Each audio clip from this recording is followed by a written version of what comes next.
שמש דקה ומרפא בכנפיה.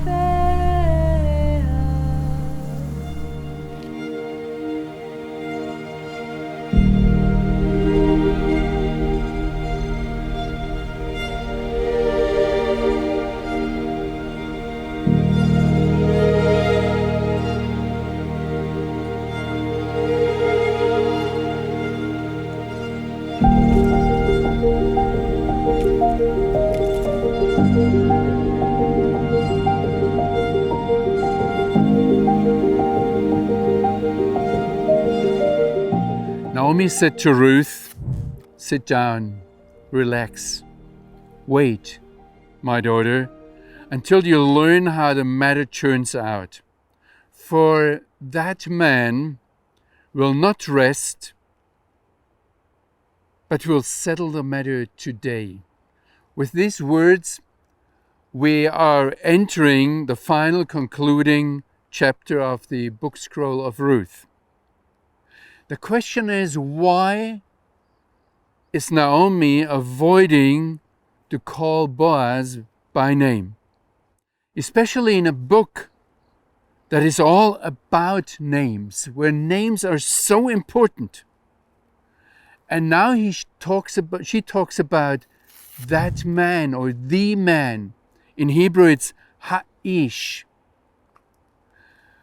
I once was told by a friend of mine that in the framework of Jewish tradition, if scripture talks about Ha'ish, it talks about the person in whom the one true living God meets man in human form.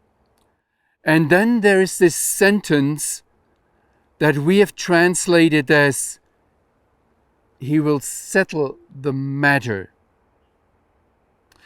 Actually, the word that is used here, "For that man will not rest but will settle the matter today," the word that is used here is "to finish."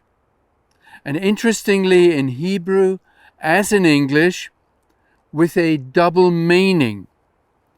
It may mean that I'm finishing a person off, I'm destroying someone, but it may also mean that something or someone is being completed, it's finished.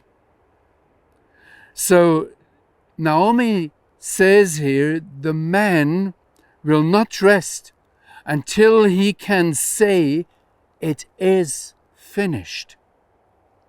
We may well think of this man, the one who is presented to us by the New Testament as the beginner and finisher or perfecter of faith. And we always have these various levels of meaning in mind, which we have reminded you so often in this series on the book scroll of Ruth.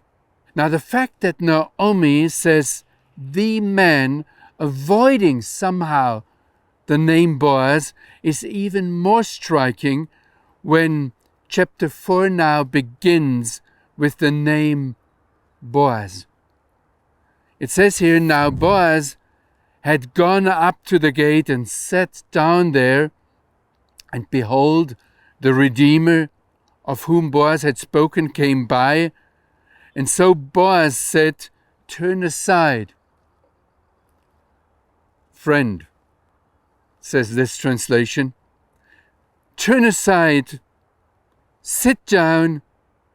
And he turned aside and sat down. And yet here in the text another name is not mentioned. It says in Hebrew, Ploni Almoni, when Boaz talks to who was it? Was it Elimelech's brother? And then it might have been Boaz's uncle? Or was it Boaz's older brother? We do not know. In Hebrew it's written Ploni Almoni, and If I look it up in a dictionary, it tells me that it is the anonymous one. It is just someone, a certain, unknown, nameless. We might translate Ploni Almoni with Mr. So-and-so. It's a certain person whose name is either unknown or not worth mentioning.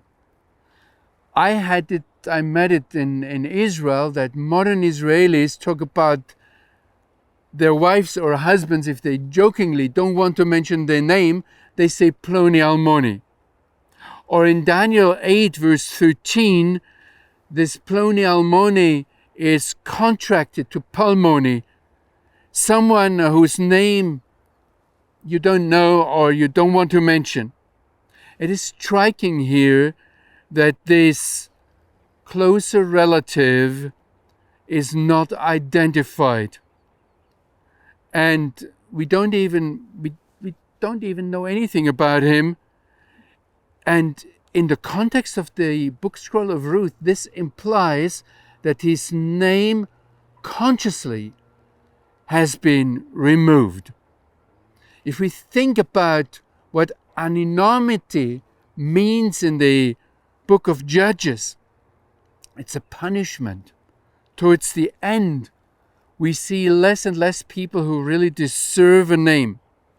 Rashi, the medieval exegete, simply writes, his name was not written because he did not want to redeem. He was not willing to raise up Elimelech's, Kilion's, Machlon's names, and therefore his name is not mentioned. If we search for a keyword in chapter 4 of the book of Ruth, the word name, Shem, appears 7 times. And the whole book is about restoration of the name of the dead. Now, if Naomi replaces the name Boaz with the man, she points to a higher meaning of the text, to another meaning of the text. She points to the fact that Boaz, with his whole person, hints to somebody who is more important than him. Boaz remains nevertheless very central in the history of Israel and the history of Messiah. We know a lot about him. He is not extinguished by Naomi talking about the man. But if Boaz is not mentioning his relative's name, whom he for sure knew, but talks about Ploni Almoni, then he plots out his name. He removes his name, and as a matter of fact, we don't know anything about Ploni Almoni except that he was closer related to Naomi than Boaz, but de facto his name, his memory, his personality, his future is erased.